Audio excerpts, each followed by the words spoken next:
Gaano ba katotoo na naka-blueprint drawing na umano sa Biblia ang timetable ng Diyos kung kailan ang eksaktong taon at panahon ang ikalawang pagdating ni Kristo, pati ang katapusan ng mundo? Ngayon ang tanong, paano nila nabuo ang theory na ito? Ito ba ay biblical? Kaya samahan niyo ako sa loob ng 16 episodes na pag-aaral natin kung gaano ba kabiblikal ito. Sa tulong ng Diyos at sa banal na Espiritu Santo, himay-himayin natin ang pag-aaral na ito.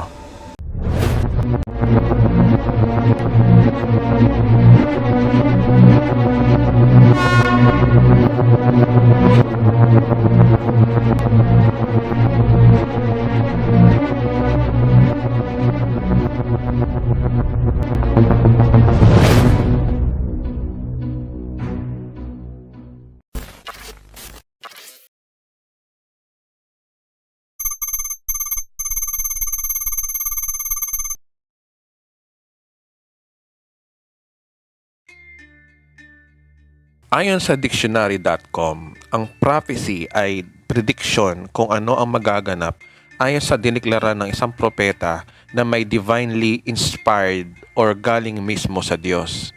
Dahil ang Biblia ay salita ng Diyos, ang salitang propesiya ay nauukol lamang sa salita ng Diyos na matatagpuan natin sa Biblia. Ang Biblia ay napakayaman sa propesiya at karamihan sa sumulat ng Biblia ay propeta.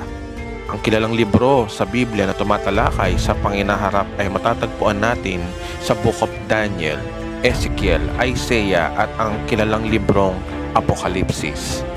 Kaya kung gusto mong malaman ang mangyayari sa hinaharap, ang mga librong ito sa Biblia ang ating pag-aaralan.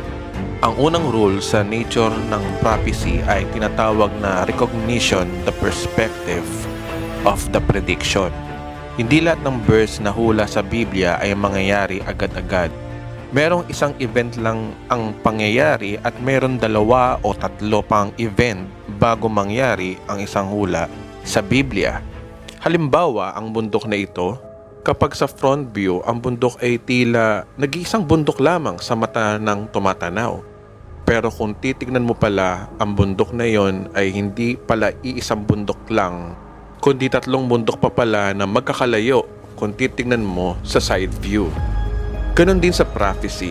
Merong passage sa verse na akala natin isang event lang, pero yun pala maraming pangyayari pa bago mangyari yung inaasahan nating prediction. Halimbawa, tingnan nyo ang verse na ito. Ito ay hula kay Jesus. Ang unang bahagi ng linya na talata ay, "For to us a child is born, to us a son is given," ay nangyari na. Siya ay pinanganak sa sabsaban hanggang sa pag-akyat niya sa langit. Ito ay ang kanyang first coming.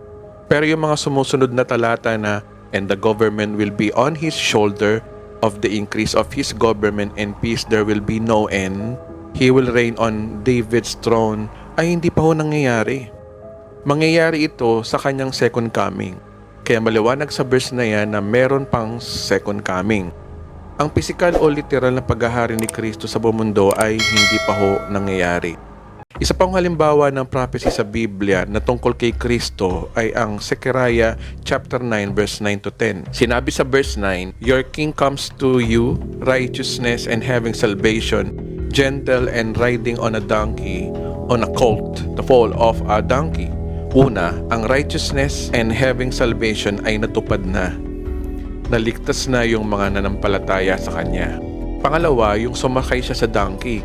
Di ba natupad ito sa first coming ni Kristo nang siya ay sumakay sa donkey?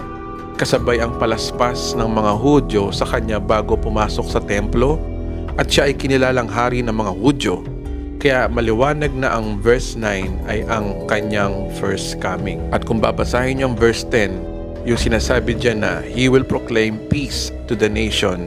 His rule will extend to the ends of the earth ay hindi pa nangyayari. Hindi pa siya naghahari dito sa daigdig. Ilan lang yan sa marami pang halimbawa na merong mga prophecy tungkol kay Kristo na hindi pa natutupad. Ngayon, balik tayo sa unang tanong ko kanina.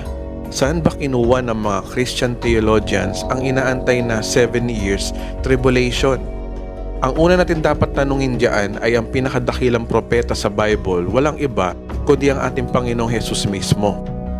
Binigyan niya tayo ng clue kung kailan ang eksaktong taon at panahon mangyayari ang kanyang ikalawang pagbabalik. Binanggit na ng Biblia ang eksaktong taon at panahon maghahari si Kristo literally dito sa ating planeta. Ayon sa Mateo 24 verse 3, palihim siyang tinanong ng kanyang mga alagad, kailan po ba mangyayari ang sinasabi niyo? Ano po ba magiging palatandaan ng inyong muling pagparito at katapusan ng mundo? Binanggit ni Jesus ang susi sa panahon ng kanyang pagbabalik ay tungkol sa paglapastangan sa templo ng Israel. Na bago raw lapastanganin ng templo, merong mga great events ang mangyayari sa daigdig at inahalintulad niya ito gaya ng isang babaeng malapit ng manganak.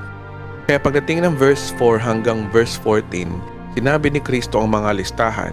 May magpapanggap na Kristo, ililigaw ang marami. Ang pagsulpot ng bulaang propeta. Makakapakinig kayo ng balita tungkol sa digmaan ng bansa sa bansa. Magkakaroon ng malakas na lindol, may mga mangangaral ng salita ng Diyos at may matinding persecution. Lahat ng nasa listahan na ito ay mangyayari bago lapastanganin ang templo. Again, ang listahan ni Kristo na may Antichrist, world war, famines, great earthquake, persecution, at pagsulpot ng bulaang propeta ay bago lapastanganin ang templo ng Israel. At kapag nangyari na daw ang paglapastangan sa templo, sabi sa verse 21, magkakaroon daw ng matinding paghihirap sa buong mundo na hindi na raw mararanasan ng tao sa buong mundo. Ito ang tinatawag na Great Tribulation.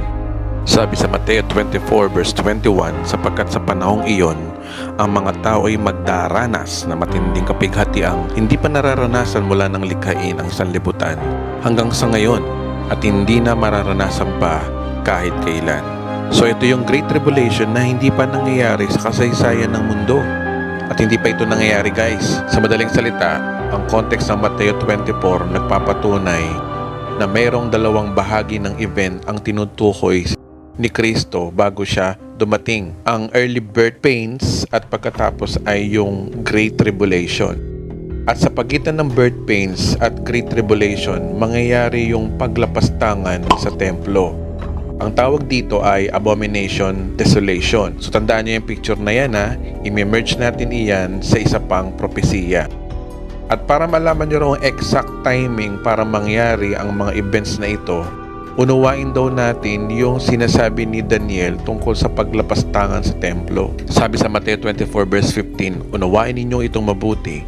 Kapag nakita ninyong nagaganap na sa dakong banal, ang kasuklam-suklam na kalapastangang tinutukoy ni Propeta Daniel. Ngayon, sundin natin yung instruction ni Jesus. Unawain natin yung sinasabi ni Daniel tungkol sa propesiya sa paglapastangan sa templo ng Israel. Kaya mula 32 AD, babalik tayo sa panahon ni Daniel, 530 BC. Kung gusto po nating malaman kung kailan ang exact prophetic timetable ng Diyos, i-focus ninyo ang atensyon nyo sa bansang Israel. Nireveal ng Diyos sa Daniel chapter 9 verse 21 na ang anghel na si Gabriel ay pinadala kay Daniel kung ano ba talaga mangyayari sa kanyang mga kababayang Hudyo sa mga huling araw. At asahan nyo, sa verse na ito, bibigyan tayo ng mathematical problem ni Angel Gabriel. Kaya, ihanda nyo mamaya ang inyong calculator. Ang talata na propesiya na binabanggit ni Jesus ay nakasulat sa Daniel chapter 9, verse 24 to 27. Gaya ng illustration ng bundok kanina, meron dito na fulfilled na at merong ditong hindi pa. Kung titingnan niyo ang bundok na ito, nahahati ito sa tatlong grupo. So ang kabuuan ng hula ay nasa verse 24. Ang first period ay mula sa verse 25. Ang second period ay mula sa verse 26. Ang third period ay ang verse 27. Ayon sa konteksto ng propesiya, si Daniel at ang kanyang mga kababayan ay binihag sa malayong Babylonia. Ngayon, nireveal ng Diyos kay Daniel sa pamamagitan ni Anghel Gabriel na darating din ang oras na magkakaroon ng utos na mula sa Babylonia na itatayo muli ang Jerusalem. Simulan natin ito sa front view ng bundok, no? Sa Daniel chapter 9 verse 24, 70 linggo ang panahon ng palugit ng iyong sambahayanan at sa banal na lungsod upang tigilan ang pagsuway, wakasan ang kasamaan, at pagbayaran ang kasalanan. Pagkatapos maghahari ng walang hanggang katarungan, magaganap ang kahulugan ng pangitain at pahayag at itatalaga na rin ang kabanal-banalan. Sa 25, unang bahagi, unawain mo ito. Mula sa pagbibigay ng utos na muling itayo ang Jerusalem hanggang sa pagdating ng pinunong hinirang ng Diyos ay lilipas ang 7 linggo. Ang linggo na ginamit na salita dyan ay ayon sa original na text na Hebreo ay Shabim, means group of 7. So, 7 years. Kaya ang 1 week is equal to 7 years sa kalendaryo natin. Ang equivalent ng 70 linggo o 70 weeks ay 490 years. At nireveal ng Diyos sa verse 24 na merong 6 great events na mangyayari sa palibot ng Israel. Ito yung tigilan ng pagsaway, wakasan ng kasamaan, at pagbayaran ng kasalanan. Pagkatapos maghahari ng walang hanggang katarungan, magaganap ang kahulugan ng pangitain at pahayag, at itatalaga na rin ang kabanal-banalan. Kaya ang mga nasa listahang ito ay magaganap sa loob lamang ng 490 years. Sinabi sa verse 25, mula sa pagbibigay ng utos na muling itayo ang Jerusalem hanggang sa pagdating ng pinunong hinirang ng Diyos ay lilipas ang 7 linggo. So, 7 years times 7 is equal to 49 years. Kaya mula sa pagbibigay ng utos na muling itayo ang Jerusalem hanggang sa dumating ang pinunong hinirang na itayo ang Jerusalem ay mangyayari after 49 years. Kailan ba nangyari na itayo muli ng Jerusalem mula sa pagkatapon sa Babylonia? Ayon sa archaeologists na naka-archive sa mga Persian kings, ang petsa ay March 14, 445 BC. Ang pinunong hinirang dito ay na-fulfill ni Gobernador Nehemiah at ito'y nakasulat sa Nehemiah chapter 2 hanggang chapter 6. So ito yung first period ng prophecy. Yung ikalawang period ay yung Daniel chapter 9 verse 26. Pagkalipas ng 62 linggo, papatayin ang hinirang ng Diyos. Ang lungsod at ang templo ay wawasakin ng hukbo ng isang makapangyarihang hari, at ang wakas ay darating na parang baha at magkakaroon ng digmaan at pagkawasak na tinakda ng Diyos. So pagkalipas doon ng 62 weeks or 62 times 7 is equal to 434 years. So sa madaling salita, pagkalipas ng 434 years, papatayin daw ang hinirang ng Diyos. Sa King James Version nito ay Messiah ang hinirang diyan. Kaya ang tinutukoy diyan ay ang pagpako ni Kristo sa krus ng Kalbaryo. Kaya kung i-add natin ang 49 years sa verse 25 sa 434 years ng verse 26, ito ay magtototal ng 483 years. So kung ang 483 years, meron na lang natitirang 7 years o 1 week. Ang malaking tanong dito, kailan nagsimula ang natitirang 7 years para maitatag literally ang Kingdom of God? Ito ay halos 2,600 years na mula ng Mesiyas ay napako sa krus. Ang susunod na impormasyon na ibinigay ng anghel ay yung natitirang 7 years. Ang pahayag na ito ay kung ano ang mangyayari sa simula at katapusan ng 7 years. So makinig po kayo maigi dahil ang propesiya ay pinagpatuloy ng anghel. So verse 26, ang lungsod at ang templo ay wawasakin ng hukbo ng isang makapangyarihang hari. Ang wakas ay darating na parang baha at magkakaroon ng digmaan at pagkawasak na itinakda ng Diyos. So sino ba ang haring binabanggit dito? Sino ba ang hari na nagwasak sa templo ng Israel historically? Diba ito ay mga Romano? Ito ba ay pareho ng pinunong binanggit ni Jesus na siyang lalapastangan sa templo ng Israel? Ito ba ay yung parehong tao na sinabi ni Jesus na palilibutan ang Jerusalem ng mga hukbo?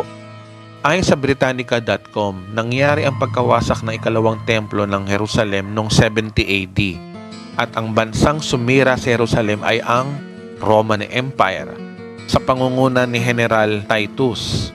At doon nagsimula ang pagkakalat ng mga Hudyo sa buong mundo at never siyang naging bansa hanggang 1948 after World War II. Kaya Roman Empire ang binabanggit dito. Yan mismo ang sinasabi sa atin ni Jesus. So anong gagawin ng Roman Emperor na ito o hari na ito? Dito napapasok ang yung last part, Daniel 9:27.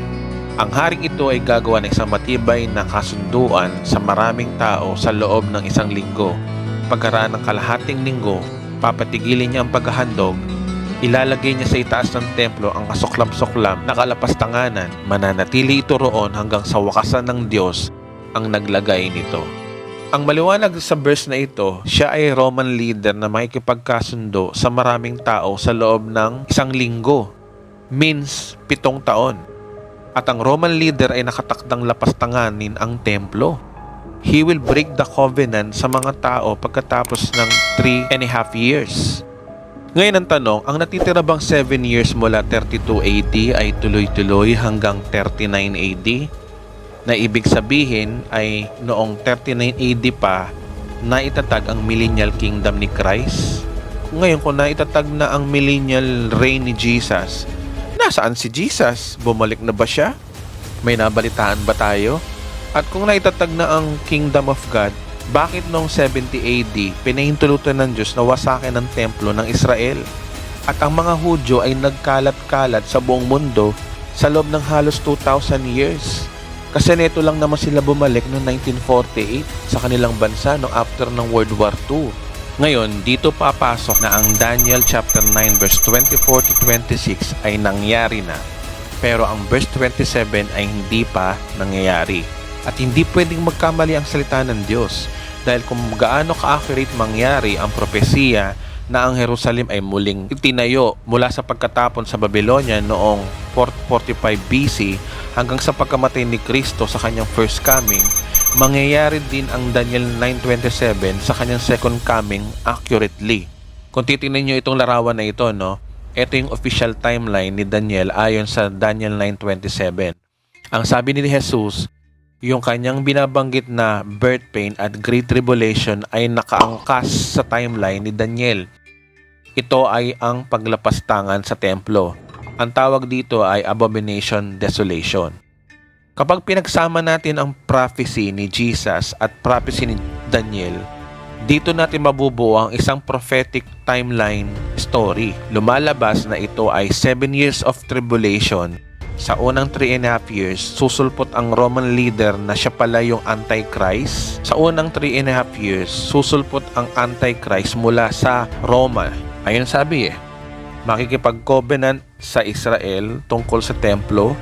At ang unang bahagi ng tribulation ay magkakaroon ng world war, great earthquake, persecution, at famine. Ngayon, after first 3.5 years, lalapastanganin ni Antichrist na mula sa Rome ang templo at ito yung sinasabi ni Jesus na paglapastangan sa templo at naging dahilan para ibuhos ng Diyos ang kanyang puot sa mundo sa loob ng natitirang pang 3.5 years. Ngayon ang tanong, bakit nakapostpone ang natitirang 7 years? Para maghari na si Kristo dito sa lupa. Anong dahilan kung bakit almost 2,000 years ago, hindi pa nangyayari ang 7 years? Well, gaya ng bundok na ito, ang ikatlong bahagi ay malayo pala sa dalawang bundok. Takes maybe 2,000 years bago ito matupad. Ang 490 years ay hindi pa po tapos. Gaya ng laro ng basketball, maglalaro sila ng 9 minutes at ang natitirang 2 minutes ay magta-time out. So yung time out na yon, di natin alam kung gaano katagal yon hanggang sa pumito ang referee para ipagpatuloy ang natitirang last 2 minutes. Ngayon ganun din ang Diyos. Time out muna, meron siyang ginagawa at yun ang aalamin natin. At darating ang oras, hihipan din ng anghel ang trompeta para ipagpatuloy ang natitirang 7 years. Kaya yan ang dahilan kung bakit karamihan sa mga Christian dispensational theologians ay inaantay pa natin ang natitirang 7 years. Kaya kung i-update natin ang ating timetable, yung 7 years na natitira ay maaaring it takes 2,000 years pa hanggang sa panahon natin pwedeng mangyari. Kaya anytime pwedeng mangyari ito sa panahon natin. Ngayon, naging malino na sa atin mga kapatid na inaantay na lang natin yung Roman leader na makikipagkasundo sa Israel maitayo yung third temple ng Israel. At kapag nangyari ito, papasok na tayo sa 7 years of tribulation na sinasabi ni Jesus at Daniel. Alam kong marami kayong tanong, pero ipagpapatuloy po natin to sa part 2.